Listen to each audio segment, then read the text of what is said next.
I have a charter member of SPAN, and I am here to give you a synopsis of the economic impact study that Gerald Friedman did for the bills that were introduced into the Ohio Senate and House. So, how many of you have actually received the full report? Anyway, it's a 55-page report with the handouts up here. I recommend that you pick them up either now or at the end of the meeting. It's 55 pages of an economist's analysis. If you want something entertaining, I recommend that you get the 400-page Mueller report because he has done an excellent job of covering the issues and then explaining how the bills that have been introduced would impact the Ohio population. Have any of you given a presentation on our bills or the economic study? NJ has. I have given 2 presentations. So and by the way, I have over the 15 years given a lot of presentations about SPAN, ranging from business to the choir, you're the choir, to the non-choir, even a middle school class. So what I am going to do is divide my talk into 2 sections. One is how to prepare for giving a presentation, and then really only half of my presentation will be on the economic analysis. The first thing I want you to be aware of is know your audience. There are different audiences. As I said, you are the choir. If I were giving you just a presentation on the economic analysis, I would spend 30 to 40 minutes doing that. But you will be talking to people who are not the choir. And you need to do a little research and find out who they are.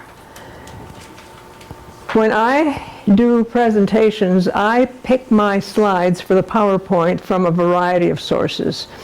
PNHP has 2 slide sets. One, the short set, is 100 slides. That's 50 minutes. The second one is the long set. It's over 200. So when you're looking at putting your slides together, be mindful of the time, and that's the second tip.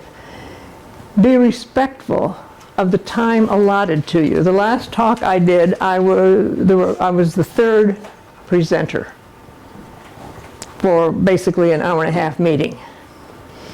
If you are the 2nd person and you consume more than your allotted time, that 3rd person is going to be very angry with you, as will be the person who invited you to come. So be respectful of the time and plan in advance. So when I do a slide set for a presentation, I might have 50 or 60 slides there. When I know what my time restriction is, then I figure, okay, if I've only got 15 minutes and I want to leave 5 minutes for questions, my talk cannot be more than 10 minutes. And I pick the number of slides according to that, and you have to be very mindful of what's going to make the biggest impact. And again, that goes back to knowing who your audience is and what messages you want to leave with them. So the 3rd thing is, what's your goal? My goal for you is to make you expert presenters. So what I am doing today is not what I have done for any other audience. I want to teach you to be good presenters. Might your goal be to recruit activists? You might have a slightly different message. Is your goal to persuade the skeptical? Then you need to know what their mindset is and be prepared to deal with that. So, words matter very much. How many of you have heard of George Lakoff? He has spent his lifetime trying to persuade thick-headed progressives that words matter, and that the conservative movement, through their well-funded think tanks, has figured out how to do messaging. We have been very, very slow in learning how to do messaging. So what was the book that Lakoff wrote that you read? Moral Politics and Don't Think of an Elephant. Don't Think of an Elephant, right? What do you think of when you hear that word? That was the point. That was the point, is that people make associations with your words. So when he said in his title deliberately, "Don't think of an elephant," he knows that nobody can avoid thinking about an elephant. What was the other thing he mentioned in his book that was a trademark? What do you think of when you hear the word Nixon? I am not a crook, right? So you have proved my point. When you hear Nixon, there are many other things that you can think of, but you remember that statement that he made. Who is the most effective messenger on the planet? You can say it out loud. I said a baby just because I'm a grandma. No, messenger. Who's an expert at messaging? The president. You know that. Yes. He is, people call him stupid. He is a genius at messaging. And he does it in a negative fashion. He attacks his enemies by giving them nicknames. And he has, it's Crooked Hillary or Lion Ted or Pocahontas, right. That's up there. You need to become at least as good as this man is about picking words that resonate with your audience, but not in a negative way. We want you to be more positive. So one of the handouts that you have has to do with framing, because that's what Lakoff is about, and I have a handout with some of his stuff for you. Something that it took us and Span a long time to learn when we first started giving talks, and we give hour-long talks in which we fatigued the audience, and they tuned out after 20 or 30 minutes. That's what audiences do. You do not want to keep talking at people for 20 or 30 minutes, which is what I'm about to do. Keep your language focused mainly on values. The numbers are important. In my view, numbers belong on a handout.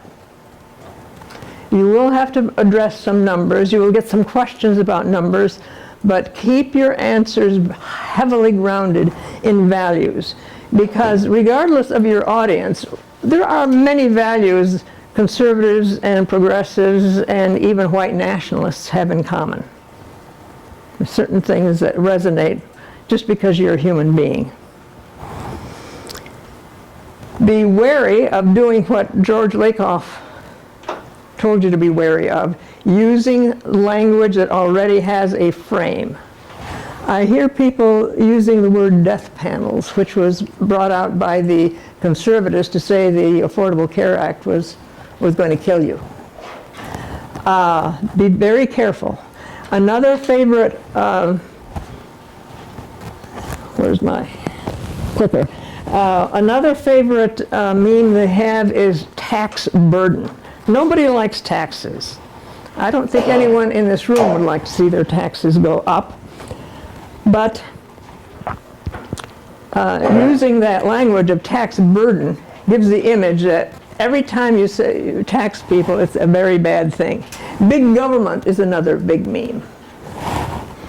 So reframe it in terms of values that can speak to a lot of people. What about saving lives? Preventing death?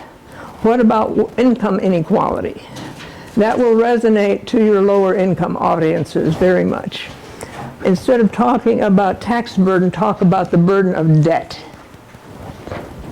So, with that background, and I promise you I will get to Friedman eventually, but I'm priming you for Friedman. I want to introduce you to another Alice. We had a presentation which Bob arranged for our region many months ago by the Ohio United Way that had done a survey on some economics affecting Ohioans. And ALICE stands for Asset Limited, Income Constrained, and Employed. And what they found was that close to over 500,000 people in Ohio live at the poverty level. But, surprise, surprise, at an income level of a little over $60,000 for a family of 4, that places them below survival level. That is one statistic, one number worth memorizing and keeping in mind. Now that number may be higher as the tax bill, and people are paying higher wages this year. But, add $1,000 to it. It's probably $61,000 now. The point is that an income level that most people might think is adequate is still placing people at risk. And this level requires an hourly wage of over $15 an hour for both adults, which means that both people in the family must there. Now, what does Alice do when she gets sick?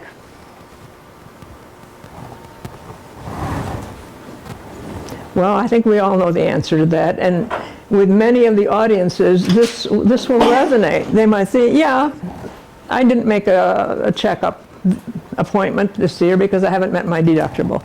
Yeah, I haven't taken as many pills as I should because I want to stretch it out. These are really frightful things to happen in a family, to have to make those kinds of decisions. And again, this is an area where you can establish a communication with your audience because they've been through that. Now, I still am not at the Friedman analysis yet. It's not 3 o'clock yet, so bear with me. It's important for you to have an understanding of how we got to where we are now, because you all know that we're different from other capitalist Western countries, right? But how come? How did that happen? Well, actually, over 100 years ago, a presidential candidate, Teddy Roosevelt, departed the Republican Party, formed his own, and I suspect that his travels in Europe, the Roosevelts were a very wealthy family, he probably became aware that Bismarck in the 1800s in Germany had introduced the beginnings of what became a national health program by introducing insurance for the working people. Well, he failed. He didn't win that election, and nothing happened until his cousin, Franklin, became president during the Great Depression. And it took a crisis like that to be able to advance the idea of social insurance of various kinds. Now, Franklin Roosevelt, with his New Deal, was very ambitious, and he had more on his plate than Congress was willing to deal with, and he knew that. He wanted health care in there, but he knew, for him, Social Security was the first important step. He managed to get that passed. He didn't manage to get anything done in terms of health care. So then we got into World War II. That was the birth of the private insurance industry, because as we geared up for war, big employers, the Blue Cross and Blue Shield plans were born at that time, initially nonprofit, and they became for profit, and other businesses got into the business of health insurance because it was clear that it was a very good way to go. After World War II, we converted to a peacetime industry. All sorts of industries popped up as we converted from making bombers and bombs to making cars and building houses. The veterans came back, they got free college, incomes went up, and we went into a period of inflation to the point where the federal government imposed price and wage controls. So the employers who were still trying to get employees said, okay, we can't increase your salary, we can give you a health benefit. And that, again, fueled the private insurance industry. So the next attempt at a national health plan came under the Truman administration, but that failed. During this time, unions were in their heyday. They were getting increasing membership, they were getting very powerful, and one of their big negotiations was for health care coverage. The next time that we had any advance in terms of health care legislation was under the Lyndon Johnson's administration, when the Medicare and Medicaid bill passed, with great opposition from private business and the medical professional associations like the AMA. In fact, I think Ronald Reagan was hired to do some of their ads. You know, we're going to end up like Russia. Then, the next 40 years, not much happened until John Conyers and Dennis Kucinich introduced the first single-payer bill into the House, H.R. 676. That got no place. It never got any hearings. And it didn't really change until this recent election. Nixon was persuaded that the private insurance industry could control healthcare costs, which were beginning to spiral at that point. And he was persuaded that managed care and HMOs and that sort of thing could control costs, and so he supported that. Not much happened in the 80s, and then the Clintons came into the White House, and Hillary was given the job of introducing health care legislation. Hillary belongs to what party? Ideologically, what is she? Republican. A liberal Republican. She was originally a Republican. So, not surprisingly, she preserved the private in the healthcare legislation she was trying to push, preserved the private insurance system, introduced the mandates because they understood economically, unless everyone paid into it, it couldn't survive, employer-based. And if you remember what Michael Leidy said in his talk, originally, employer-based, about 90% of employers were offering health insurance back then. It's dropped down to about what percent now? 55. 55%. But people keep thinking that employer-based insurance is the answer. It's not. So that failed. Then Obama, who was originally a single-payer advocate, in writing the ACA, wanted to put in a public option. He knew he couldn't get a pure single payer in, but at least let's buy into a public plan. But Rahm Emanuel, who was his vote counter, said, no, no, no, you can't do that. And so he dropped the public option. What we got was an expansion of Medicaid. Basically, the Affordable Care Act is an expansion of Medicaid with subsidies for people who don't qualify for Medicaid that aren't good enough to really cover them. And those people remain in that Alice $60,000 a year, highly vulnerable for financial catastrophe. It also added a layer of administration that increased administrative costs because the exchanges are just basically another layer of administration, right? So they passed that, and then the 2016 election came and Trump was elected.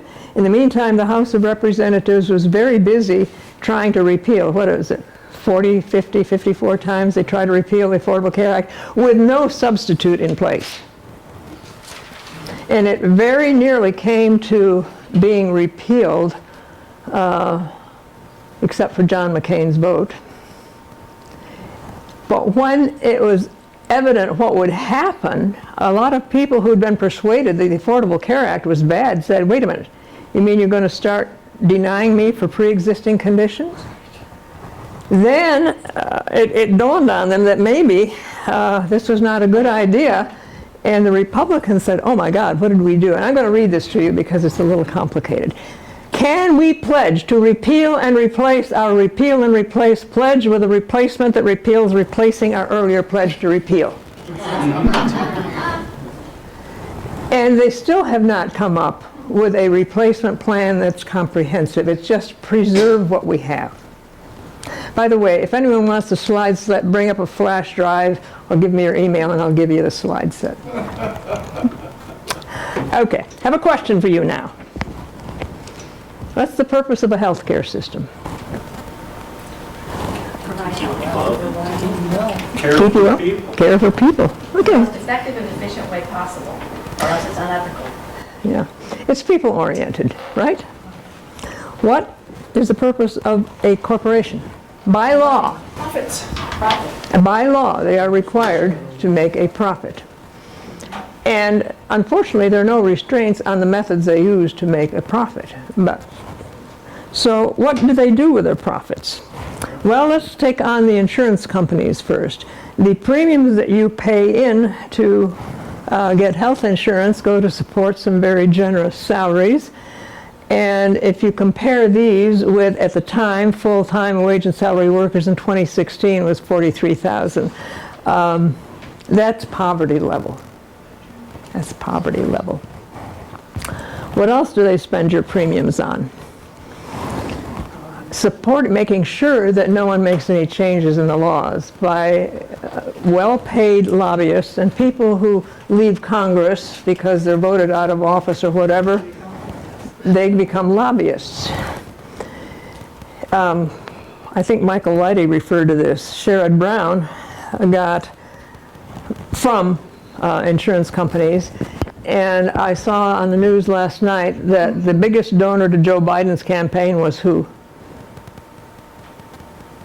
I think it was like Aetna or one of the private insurance companies. Cigna or Aetna. Oh, pardon? I think it was Cigna or Aetna. Cigna or Aetna. The point is that the politicians are bought. The next place where a lot of healthcare costs occur are in pharmaceuticals, and that's got a lot of attention, and they're coming up with piecemeal, piddly-diddly kind of solutions. You know, a bill to do this, a bill to do that, but not anything that will eventually do it.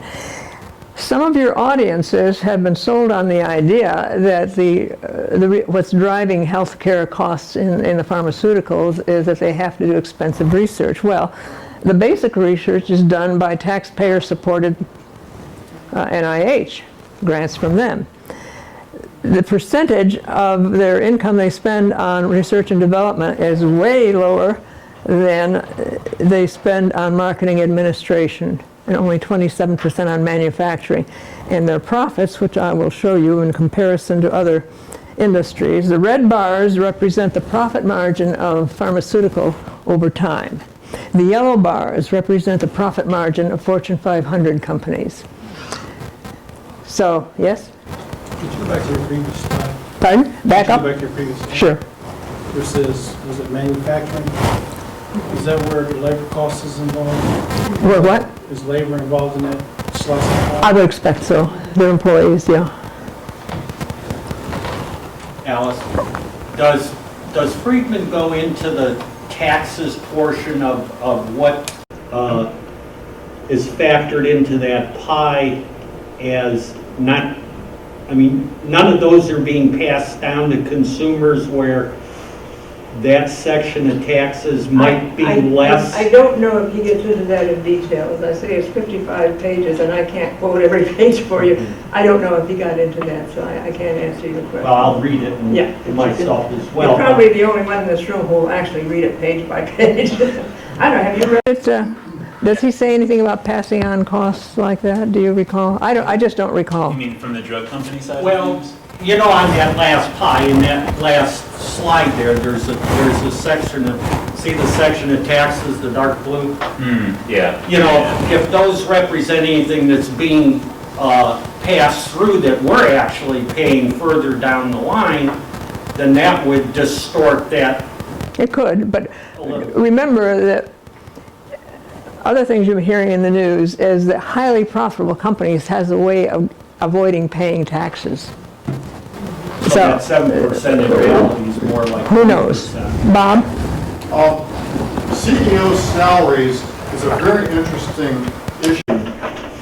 1993, Congress passed a bill, and Bill Clinton signed that the first $1 million of a CEO's payment of wages is taxable income for the corporation.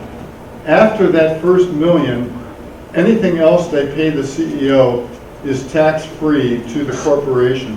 So the corporation is using that as a tax write-off, and currently the corporations of America are receiving $7 billion in tax relief as a result of that bill, meaning that it falls on us, the taxpayers, or on the public debt to pay for these CEO salaries. Yeah, be wary of anything you see about taxes the corporations pay. It is a real rip on that we've gotten. Is that just the CEO or Just the vice CEO. presidents on down? Just the CEO. Okay. And you don't see a vice president getting that kind of income.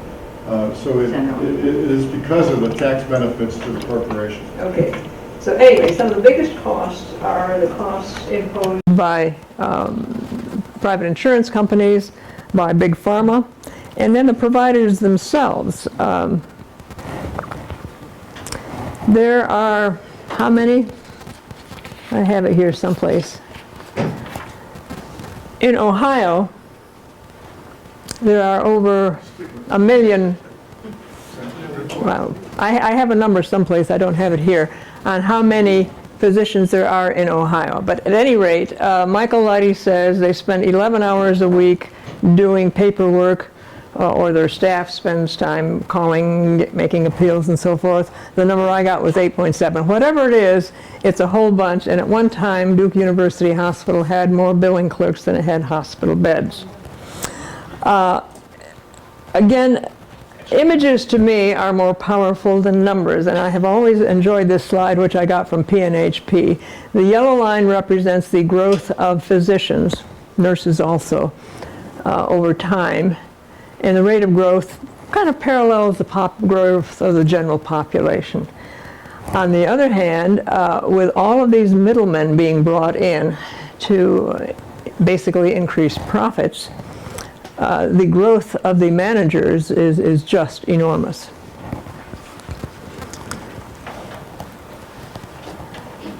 And that's reflected into this. I'm sure you have seen this graph before, which shows per capita cost. And this is something to keep in mind, because when you start to get pushback from your audiences about costs, and if we go to universal health care, it's going to break the bank, point out that at half the cost, most of the other countries do it at half the cost that we do, and we don't even cover everybody. Yeah. Should point out that that yellow part of the bar on the bottom, the U.S. public spending, is greater than almost every other country spends. So we already spend enough for national health care, we just don't get it. This one is interesting. Do you know what Switzerland's healthcare program is like? It's like Hillary's plan. They preserved the private insurance industry, and if you've ever seen T.R. Reid's Health Care Around the World, his interview of the people in Switzerland was interesting. This was put to a public vote, and by a very narrow margin, they went to universal coverage, but they kept the private insurance companies in, but they require a 95% payout for health care. Affordable Care Act is 80 or 85%, and they're still quibbling about what actually represents health care. You know. Is there, in Switzerland, are those health insurance companies, are they nonprofit or? No, they're for-profit. For-profit. If you go on the PBS website and look for T.R. Reid, so I think you can view it right from there. But it's a very interesting. It's kind of dated, but it was their interview of the Swiss people on this was very interesting. But my point is that the Switzerland plan is Hillary Clinton's plan. The rest of them have no public-private partnerships? They vary in how they do that. The UK is the one that's socialist, but there's pushback now to privatize that if possible. So the UK is going through some changes now. France has been rated by World Health Organization as having one of the best systems. Say the French and the Canadians both have a single payer system, kind of like what we would be proposing, where you have a single payer in the government, but there are still public health plans, or private health plans in both of those countries.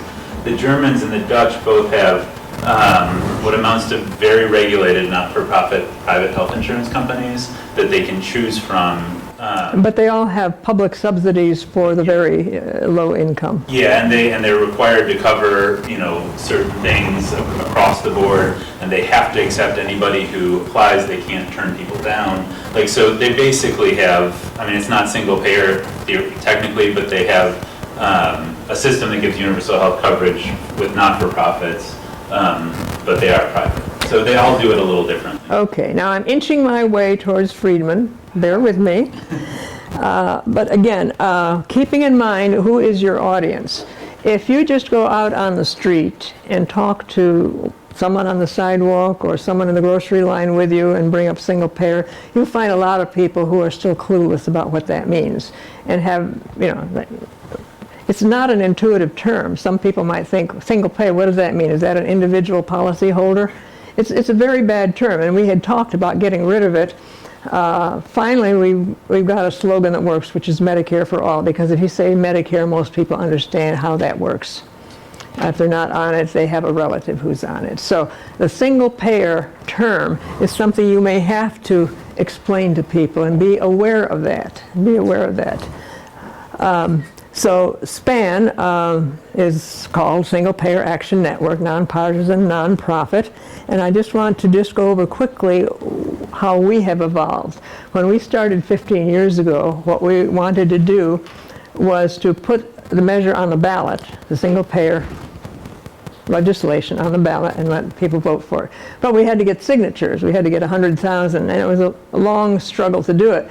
And as we were getting close, the insurance companies noticed that, whoa, we can't have that. They managed to successfully mount a campaign and put the Ohio Healthcare Freedom Amendment, which changed the Constitution so that you cannot force someone to purchase any particular kind of health care product. We had to change our strategy. And so now what we are doing is finding sponsors in the House and the Senate, and was mentioned this morning by Debbie, for the first time we got the bills to come to a hearing. It's one thing to introduce bills, but if they just sit around gathering dust, nothing happens. You have to have hearings. And we got very positive proponent hearings. So just quickly, what does the Ohio Health Care Plan offer? The main thing, and this is probably going to be one of the most controversial ones, is when you say coverage with no copays or deductibles, people are not going to want to believe you. So I'm telling you this because when I joined PNHP and found out I wrote to them, I said, this is impossible. It was built into my psyche that you can't have something without. The conservatives use the terms, you got to have skin in the game. That's the word, and what you have to remind them is there's so much skin in the game that people are dying. So this is a list of abbreviated list. Guess what? I'm going to go to Friedman now. Drum roll, please. So when Gerald Friedman did an economic analysis about the demographics, the uninsured, the poverty levels and so forth of Ohio, and then looked at the bills, here are some of his findings. First is that if Ohio went to adopted one of the single payer bills as currently written, this is what would happen in terms of savings. The biggest savings is in the orange section, which is pharmaceuticals and hospitals. Pharmaceuticals and hospitals operate under what we call monopoly billing, and I'll get into that a little bit later. The next big chunk would be provider administration, the physicians who spend a whole day each week doing nothing but paperwork and telephone calls. And then insurance administration, which, compared to Medicare, which is at 2%, private insurance administration is in roughly the 15% range. Then there is employer administration. These are the employers, the 55% who still provide this. They have to have people in their HR department running around negotiating the best health care plan for their employees. And then this would be fraud and abuse detection. So that is a graphic representation of the kind of savings that these bills would have. And I think it says it very succinctly. So, going into a little bit more detail, where can we save? Again, make the point that by not having so much administrative work in the billing and the appeals and the pre-authorizations and so forth, would give physicians considerably more time that they could spend on patient care. So reducing those costs would reduce costs in hospitals by $7 billion and provider offices by almost $3 billion. We've also already talked a little bit about drug and drug prices. Everybody knows, and I think most people on the street and in the grocery store may know about this, and you may even find people who have actually gotten their drugs from Canada. They go up to do some gambling, and while they're there, they get their drugs. Especially if they live in Ohio, where it's easy to do that. Many people may not be aware that the VA is the only health care system that is by law permitted to negotiate drug prices. Every attempt to bring that into Medicare has failed at the legislative level and the ACA level. They still forbid any negotiation. And they will spend enormous sums of money to prevent that from happening. So that's going to be a big hurdle.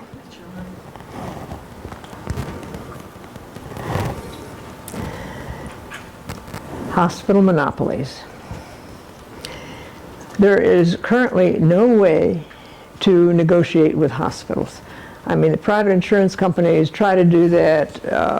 They don't really make a big effort. They don't try. Stephen Brill wrote an article for Time magazine about 4 or 5 years ago on the hospital super bill.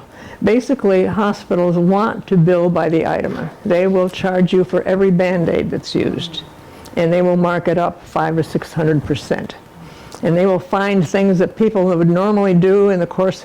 I saw, and I don't know if it's an urban legend or not, a bill for setting it up so that a new father can hold his baby. Did anyone else see that? I'm not sure if it was an urban legend or not, but it wouldn't surprise me. What most single-payer bills, Medicare for All and so forth, advocate is what's called global budgets. That's how Europe does it. They look at a hospital's experience. What kind of patients are they seeing? Is this hospital seeing sicker patients, more trauma, more high-tech things like organ transplants? They know what their expenses are. They calculate it, project for the next year, and say, this is how much you're going to operate under. You deal with it. How does Medicare handle hospital bills? Each one, I think. Each service. Does the hospital send Medicare a bill? I think so, don't they? Providers do, hospitals don't. Because, and I worked for Medicare at one time, they set up what's called a diagnosis-related groups system, DRGs. And what that means is that Medicare says to a hospital, I don't care what your bill says, I've looked at every billing code in the billing lexicon, and I have figured out, we in Medicare have figured out how much it costs to do a hip replacement, a knee replacement, heart transplant, whatever. We figured it out. We know what the resources are that are needed. We know how many, on average, hospital days you spend in the hospital. This is what we're going to pay you. You can bill whatever you want to. We're going to pay you by diagnosis-related groups. The private sector has never adopted that. They've talked about it, but that makes enormous sense. So global budgeting, and then billing based on diagnosis and expected outcomes is the way that Medicare for All would proceed. And that would stop the monopoly pricing. Fraud and abuse is actually a fairly small percentage of the cost, but it's always there. And hospitals and private insurance companies are very good at picking a code that pays more. And that's where most of the abuse occurs, most of the fraud occurs. And you have to have that policed. There would always be some creative billing, but it would be a lot easier to police than having a whole bunch of companies to have to chase after. Is it fair to say that we would expect fraud to go down under a single-payer system? I think it would go down some, but there would be some attempts at creative billing. There would.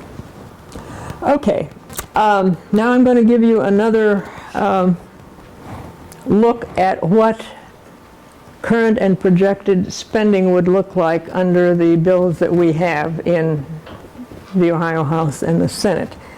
And it's just a repeat of what I've already told you, but it's sometimes useful for audiences to see it displayed in different ways.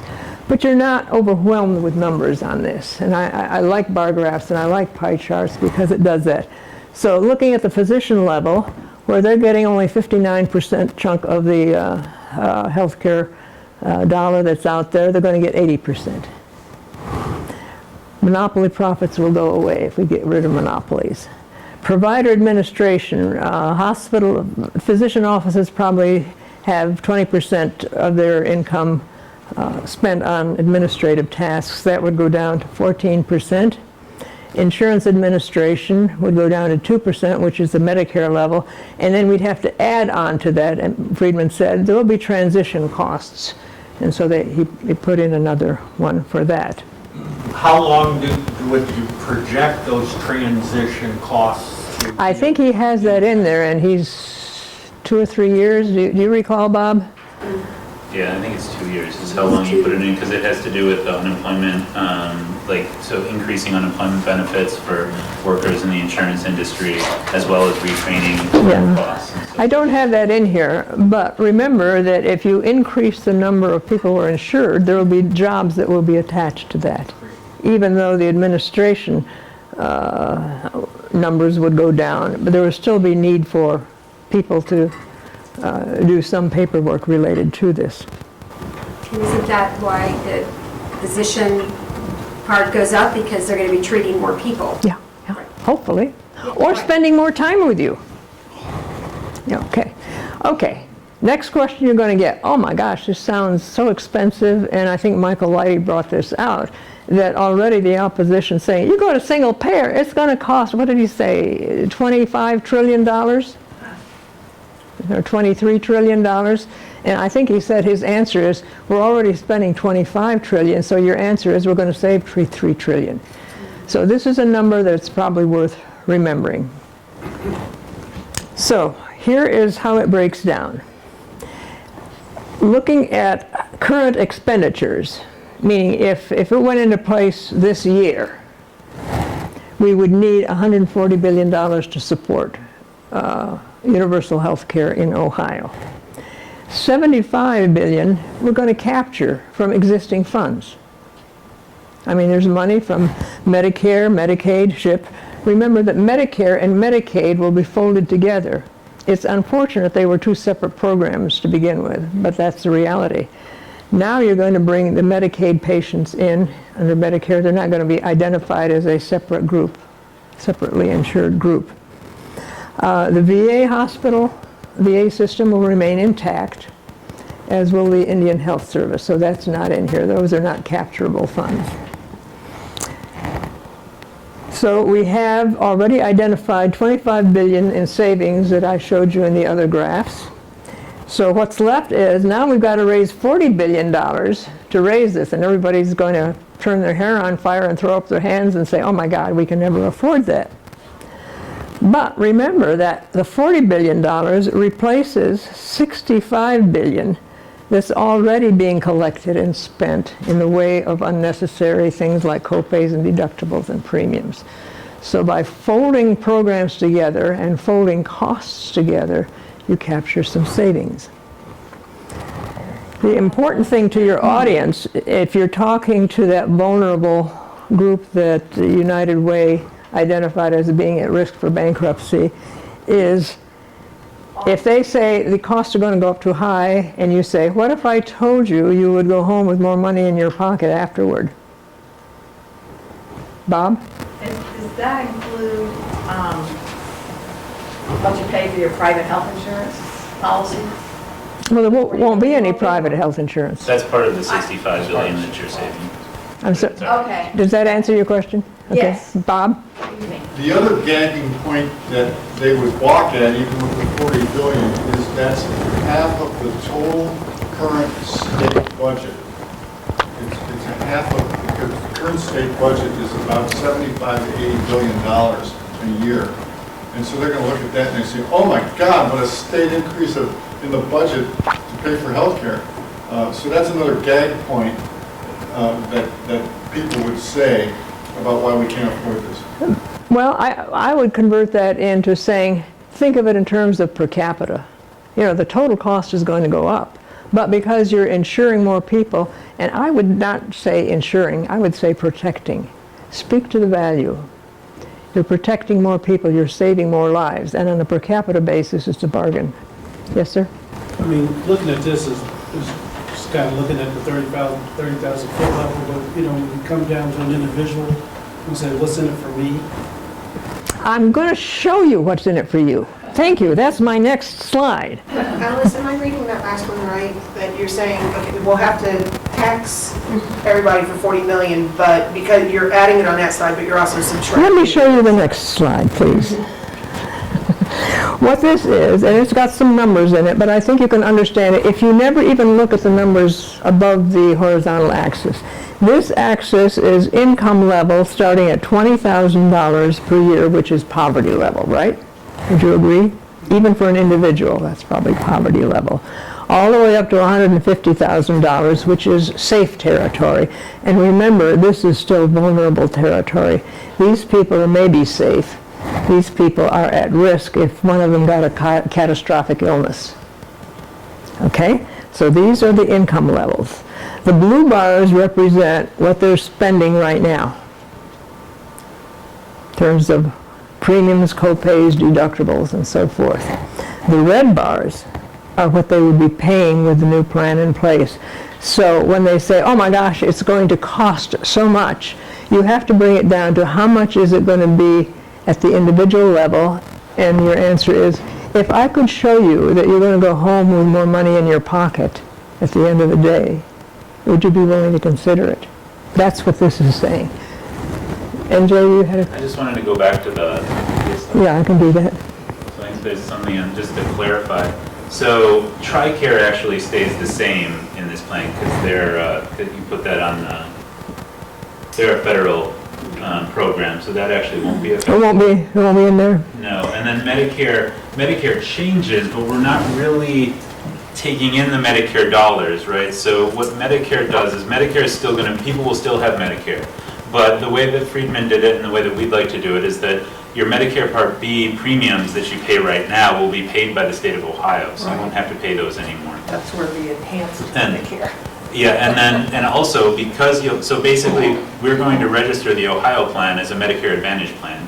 And so all of you won't have Without preferred Medicare providers. Advantage. Without preferred providers. Exactly, with the entire state as your network, and with dental coverage, vision coverage, Medicare Part D basically, which your Ohio plan would cover all of your drugs without the co-pays or deductibles. So it changes how Medicare works without really taking, we don't really get money from Medicare, but we do change, we Well, enhance Medicare. I use the term, Yeah, it'll the programs will be folded together. Yeah. Yeah. And I'm not that familiar with what VA offers as far as their treatment or their coverage, but is it possible, does the Ohio Health Plan carry benefits that supersede the benefits of the VA, of what VA? I can't answer that. Did you want to, I was MJ? gonna say, the benefit for veterans is that they will have two plans basically at this point. So there are things that are, the VA provides some very important services for our veterans that are veteran specific. And those sorts of things should be done at veterans hospitals where they can care for veterans the way they need to be cared for. But one of the biggest problems that veterans have is getting to those hospitals because for a lot of people they're really far away, or for just, the time it takes to find a provider that they can get in to see. And so they'll have the Ohio Healthcare Plan as a backup for their veterans. And there's always this question, are you service connected or not? And that's Yeah, become that's a more big problem. apparent recently. And did Friedman obviously took those, there will be extra costs to veterans, right? That we create through the Ohio Health Plan. Do we have to deliver benefits to them? Yes. Yes, they will show up in our Exact hospitals. same- They'll have the exact same benefits that everyone else in Ohio has, but then. But they have a additional choice of benefits going, they have a choice of going to the VA. The VA system still saves. They will not be excluded. Veterans will not be excluded. And Is that, veterans aren't a monolithic group. Some of them only have a 30% or 20% or 50% Yeah, service coverage. of insurance company insurance coverage through the VA. So this would take care of it. Okay, may I ask that you hold your questions, because I promised to be done in an hour, and I want to be respectful of you. So if I can go through the rest of my slides. People at this point are becoming aware that taxes are going to have to support this program. They're going to start flipping out about taxes, and this is what you tell them. You're already paying for all of this stuff. You are paying for public employees through your property and local and city taxes. You're paying if you are not on Medicare, individual health insurance, and even if you are on Medicare, you're getting supplementary policies. You have prepaid taxes for Medicare and Medicaid and Social Security. You're already paying an awful lot. How about getting something for getting value for what you're already paying for? That would be my answer. And I like this one, because there is this false notion that taxes are different from our the way we currently. And I think it's important to say, no. It's the same thing. In one case, we call it taxes. In another case, we call it premiums, co-pays, and deductibles.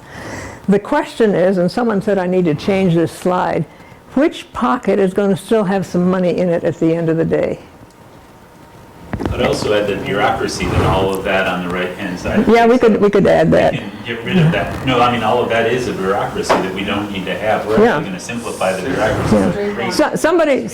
Somebody said I should show some coins dropping out of this pocket, because otherwise, somebody pointed out, and you know, images are important. It looks like no matter which system you go to, you're going to be dead broke, and you don't want to leave that in. So I might meddle with this slide, MJ. If I can just keep going for just a few more minutes. Providers. If you have providers in their audience, they say, so you're going to pay me at Medicare rates? I don't like Medicare rates. Well, you have to have an answer to that, because it is true that Medicare pays 71% of what private insurers pay, but a lot of that is wasted. Your answer to them is, you won't have Medicaid patients anymore. You are getting nothing on the dollar when you see Medicaid patients. You can now see the Medicaid patients, and you will be paid Medicare rates for the same people that you are now getting ripped off on. And in some states, the payments for Medicaid patients are pitiful. You will also be able to see more patients, or maybe spend more quality time with the patients you're already seeing, because you won't be on the phone, or pre-authorizations and appeals and that sort of thing. That's one of those values points you were talking about. Speak to the values. Speak to the values. And also that, you're assuming that if we go to a universal single-payer system, that the current Medicare rates will stay the same, but that's not necessarily true. Well, they may go up. We have to talk about what numbers we know today. I agree with you. And by the way, when was the last time the taxes for your Medicare and Social Security went up? No, you can't answer that. You know the answer. When was the last time? You know, they keep saying Medicare's going broke, Medicare's going broke. Yeah. My answer is, well, fix it. Okay, Bob, you can say. 1986 was the last time Medicare rates were changed. I know it's C30, but they couldn't get started until 335. Well, we're starting upstairs. Anyone who wishes to leave may leave. If you want the slide set, give me your email address. I just want to make a couple of more points. Eliminate medical bankruptcy.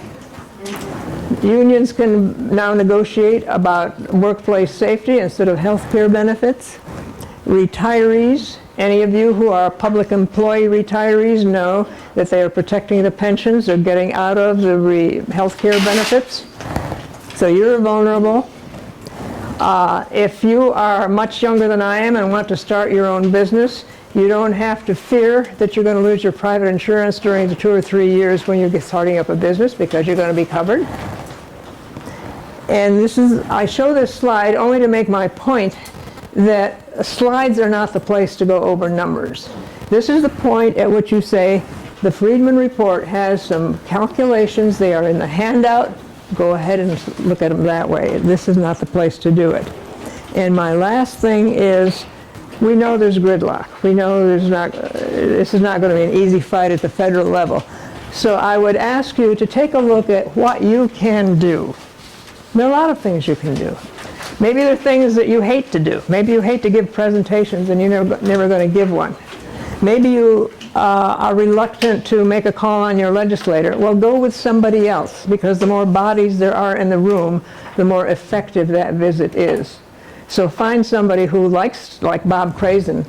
Go with Bob Crazen when he speaks to legislations. Go with me. Write letters. Register voters. Call your legislators. Write more letters. Thank you.